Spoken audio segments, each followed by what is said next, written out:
What's up, all you Spider-Man fanatic dudes and dudettes? Toybiz here. It's another Taco Tuesday, and you know what that means. I got a really cool retro shiz video for you today. We are totally going to be checking out Wave 6. I can't believe it's already Wave 6. Wave 6 of the 1990s Toybiz Spider-Man, the animated series action figures. This was another solid wave. A lot of Spider-Mans, but truth be told, actually 5 new characters. One you could kind of substitute for a brand new Spider-Man, but the rest all appeared on the show in one way, shape, or form, and it was pretty awesome.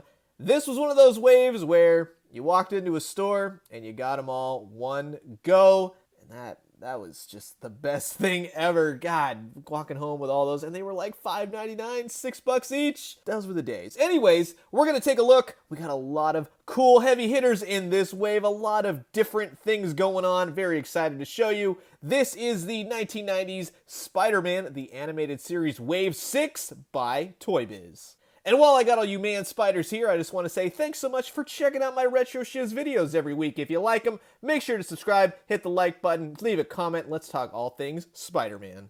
And for all you true Spider-Man the Animated Series fanatics, right now at Target, you can grab this really cool 90s Spider-Man the Animated Series inspired t-shirts. Go grab your size. You can find it in the men's section. I highly recommend it. And shout out to Camp Crystal Lake Counselor on Instagram for initially giving me the heads up. I don't know how many of these things I've sold so far, but from all of you guys' pictures, I'd safe to say I think I'm running Target at this point. Definitely go and grab one. Now, a lot of times in the Spider-Man the Animated cartoon show, he would in fact run out of webbing, create really interesting webbing, gimmicky things, a parachute, yada yada. Well, in this case, with the web cannon Spider-Man, he's thought of the next best thing. He's just going to carry around these giant canisters on his back, and he's going to throw out extra big gooey gobs of webbing. Anyways, this was a interesting Spider-Man. Not only because if you took the backpack off, you had one stellar Spider-Man. In fact, that's what I did. This was the Spider-Man that took the place of all my other Spider-Man 90s Spider-Mans. Very cool character to have, and surprisingly it worked really solidly. Now, the gimmick was that he'd have these backpack and the tubes, and it'd hook onto his back, and you'd have these web gobs that would fit into his shooters right there, and of course those is fixed to his gauntlets on his arms, and you'd kind of aim it right there. Now, the tubes led into this backpack, and the backpack was super squishy, and all you would really do, let's see if I can get enough pressure to do this, if it still works after all these years. You'd push really hard on the backpack, and, well, one of them worked at least. Let's see if the other one goes.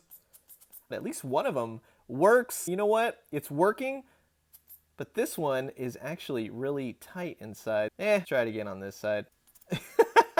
Well, you get the idea. This was a great Spider-Man to have, and to be honest, it actually looks like a really cool, souped-up Spidey, something that, you know, maybe Peter Parker could whip up in a lab. Once the backpack came off, it actually made for a really great Spider-Man, and it would simply attach or reattach anytime you wanted it. A very cool, simple Spider-Man, but one that looked exactly like the animated series. He had rotation at the head, the shoulders, the elbows, the legs kicked out, he had knees, and this time they had ankle articulation, which only moved up and down, but that was a new style for these figures, making gradual improvements over time. Fortunately, mine's a little chewed up in the back, but that just goes to show that he had a lot of battles, and I played the heck out of this sucker. So if you're looking for a good representation of the original 90s Spider-Man the Animated Series, look no further than the web cannon Spider-Man. Next up is the crime boss, Lonnie Lincoln, or as he's better known,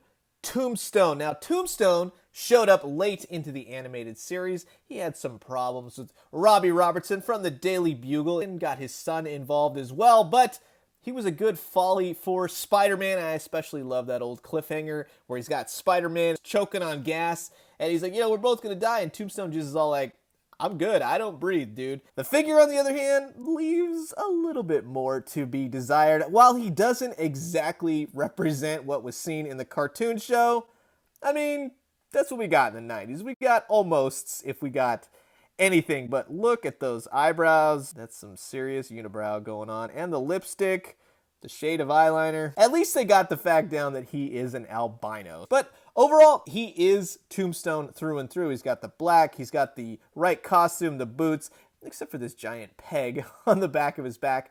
But that led to his gimmicky thing where he would do some dance moves, or better yet, if you had his wild gauntlets right here, these chromed out things, you would simply just affix them to his arms. Then you would go ahead and punch the living daylights out of Spider-Man. Look at that. That J.J. Abrams will be proud of that lens flare. When you didn't want to use the old-fashioned punching technique, well, he came with a sort of Tommy gun, I suppose, your own version of it in the Toybiz days. But again, you just push the button on his back, and he worked out pretty well. Now, with articulation, of course, his arms would move, but you could do them every which way. Articulation at the elbow, kicked out, and he had knees while he had head rotation. This was a great figure, and I highly recommend him for the old villain shelf. Now, a lot of you may be thinking, well, wait a minute, this is not Dr. Octopus, and when you're a little kid and you see this, you go, wait a minute, that's not Dr. Octopus, that's Spider-Man wearing Dr. Octopus's harness, right? And then you start to think, well, wait a minute, I know that Dr. Octopus's tentacles are attached to his spine.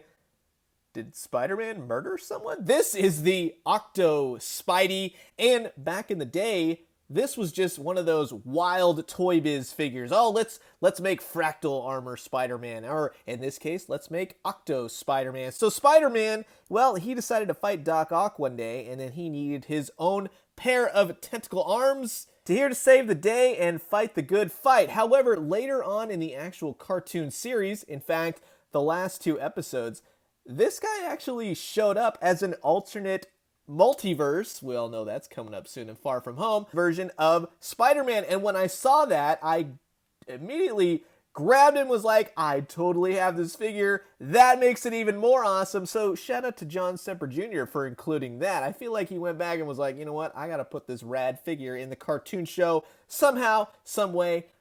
And it worked really, really well. So that's my little speech about the Octo Spidey. But as you can see, yes, it's just a Spider-Man figure, much like the web canon Spider-Man. In fact, it's almost the same exact figure, just a little bit different. Same articulation overall. This Spider-Man's a little bit lighter blue. This one's a little bit darker blue. However, the arms are a tad different just at the hands. This one has a thwip, and of course, this one has like an uppercut punch hand. From the little tubes and stuff that went up to his mask to the bendy wire, every single one is a bendy wire, and they actually worked out really well. They were attached at this waist sort of belt, and you could actually remove the belt as well. Now, one thing I will say is that I'm not going to do that because the last time I did that, it didn't go back on very well. So I'm amazed that it's on there right now. I ain't gonna touch it, but you can actually remove the headset, and you can see old Spidey, so it just simply slipped on. Now you're probably thinking, oh, did you just break that? No, I broke that actually years ago, and I have repaired it 1.5 million times with old crazy glue, but it still looks like it's attached. These are just very old plastic things that can break very easily, so if you got one, just be extra delicate. In terms of the articulation of Spidey, he had it at the shoulders, the head, kicked out knees, and he had it at the elbows as well. You could get this guy into a lot of crazy poses. He worked really well with your multiverse of Spider-Man from the last 2 episodes of the Spider-Man the Animated Series. He's very unique, and I highly recommend him. Now, I'm doing this purely for effect because I'm amazed after so many years I was able to actually get this mask off, but if I don't do it soon, I feel like this surprise is going to be ruined. This is Carnage 2, and one of his main gimmicks is that you could take off the Carnage symbiote mask and you could reveal Cletus Cassidy, which was oh so cool. Now, Cletus Cassidy, of course, in all his little tiny head glory, was the serial killer behind the Carnage persona. And this is what happens when you have all that paint for so many years. Now, he actually did look like this when I first got him, but I'm actually just stoked to be able to show you what he looks like underneath the mask. Very, very cool. This was a great updated version to the Carnage that we got in the first series of the Spider-Man the Animated. He had this giant wrap-around tentacle effect that Carnage is known for. It just worked oh so well. It just gave him that extra bulky, disgusting Carnage-y look that you love. This time around, he had some sculpted weapons on his hand, and they looked great. I always loved that as a kid. On this hand, a oversized Carnage-y hand, which really worked well, just like he was about to, go after somebody. Articulation was at the head, at the shoulders, the elbows kicked out, and he had knees. You could get his weapons to snap on just like that. Really fit well, and you'd have this giant oversized Carnage hand like he's known for in the comics.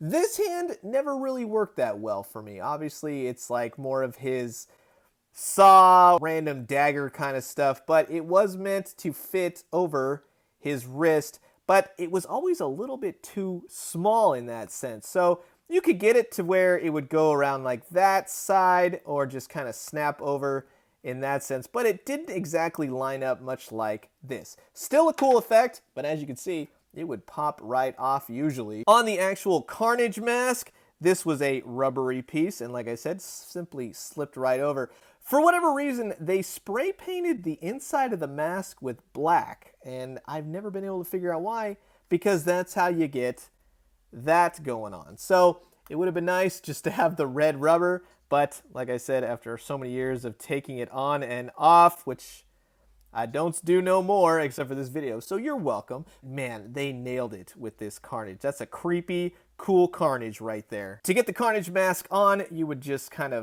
generally just kind of wonky rotate it back and forth until it slowly slipped down over his head. It's a great Carnage. A great Spider-Man the Animated Series Carnage. So much fun. If only his appearances in the actual cartoon show were more like the comic book. And last but not least, we finally come to one of the coolest figures of the entire run of Spider-Man the Animated Series, the Man-Spider. And while not 100% cartoon accurate, they sure did a bang-up job. This is a great monster version of Spider-Man, and within the 90s Toybiz line, they had a lot of different versions of Spider-Man that involved him turning into a mutant spider, but much like on the cartoon show when he fought Kraven and the Punisher when he was dealing with the Neogenic Nightmare, this was the result, and then he finally transferred it to the Vulture, and that sucked in all kinds of ways, but for the Vulture, at least. This guy, he was sculpted well, he looked great. One of those figures, it's funny, nowadays, I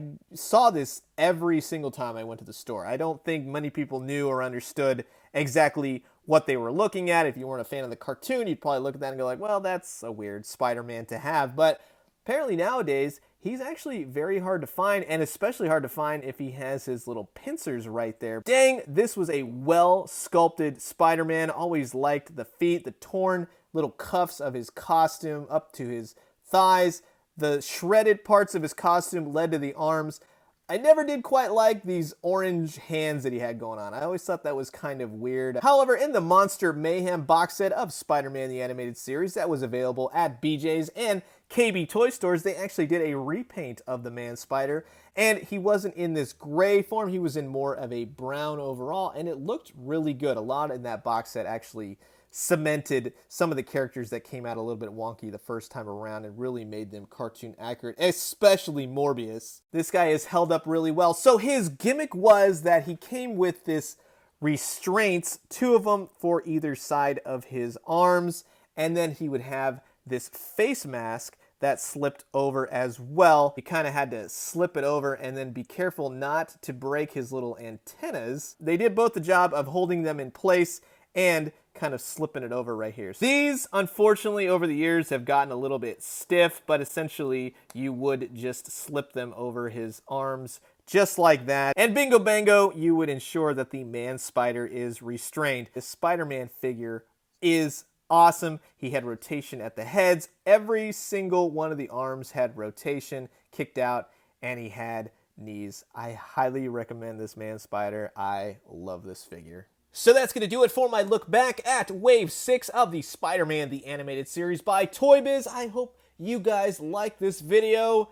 I love doing these each and every week. Any favorite figures that I went over, any ones that you had as a kid, any ones that you want or have now, Comment below, let me know. Let's talk all things Spider-Man the Animated Series. I'm going to leave you guys with that. As always, drink some great coffee, eat some great food, but most importantly, head to Target and grab that 90s Spider-Man the Animated Series t-shirt goodness. And when you do, let me know what you found. I'll talk to you guys soon.